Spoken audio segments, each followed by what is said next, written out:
तर टोरेस गैरव्यवहार प्रकरणी अखेर ईडीनं गुन्हा दाखल करत तपासाला सुरुवात केली आहे अशी सूत्रांची माहिती आहे। ईडीनं मुंबई पोलिसांनी दाखल केलेल्या गुन्ह्यांच्या आधारे स्वतंत्र गुन्हा नोंदवत तपास सुरू केलाय। या गैरव्यवहार प्रकरणामध्ये फसवणूक झालेल्या 2000हून अधिक लोकांनी मुंबई पोलिसांशी संपर्क केलाय। तर नागरिकांच्या चौकशीतनं 37 कोटींपर्यंतची फसवणूक आतापर्यंत समोर आलेली आहे। टोरेस प्रकरणामध्ये आतापर्यंत आपण बघतोय हजारो ग्राहक यामध्ये अडकलेले आहेत आणि काही कोट्यवधी जे आहेत ते सुद्धा लोकांचे अडकून पडलेले आहेत आणि या प्रकरणाचा जो तपास आहे तो आता मात्र होणार आहे। ईडीनं गुन्हा दाखल करत तपासाला सुरुवात केल्याची सूत्रांची माहिती आहे।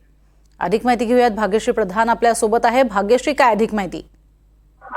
नक्कीच प्रज्ञा, आपण जर बघितलं तर एकंदरीतच हा जो घोटाळा आहे हा लाखो आणि करोडो रुपयांचा घोटाळा आहे।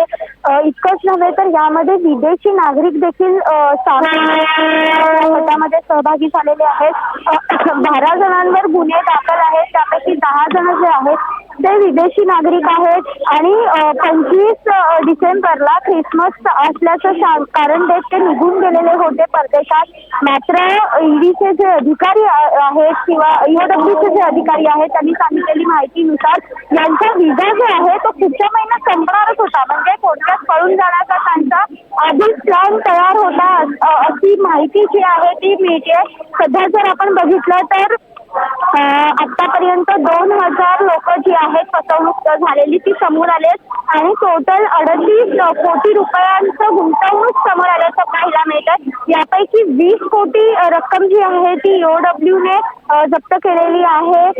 त्याचबरोबर त्यामध्ये 11 कोटीची कॅश आहे जी 3 बँकांमध्ये यांनी टाकलेली होती।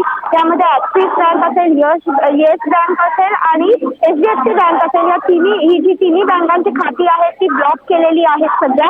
आणि आपण बघितलं तर जवळपास 40,000 ते 50,000 रुपयांची गुंतवणूक करू शकतील अशा लोकांना त्यांनी ही योजना दाखवली। सुरुवातीला काही दिवस त्यांनी पैसे दिले, नंतर ते फरार झाले। मात्र यामध्ये जर आपण बघितलं तर मास्टर माइंड जे आहे तो ओलेना सोईन असल्याची माहिती ईओडब्ल्यू कडनं मिळतेय। फरार झालेला होता। नक्कीच ही सगळी चौकशी आहे यामध्ये विदेशी नागरिक आणि नक्कीच भाग्यश्री, तुर्तास धन्यवाद या संपूर्ण सविस्तर माहितीसाठी। तर या संपूर्ण प्रकरणामध्ये आता ईडीकडनं तपास सुरू होतोय आणि त्यामुळे स्वतंत्र गुन्हा दाखल करण्यात आलाय।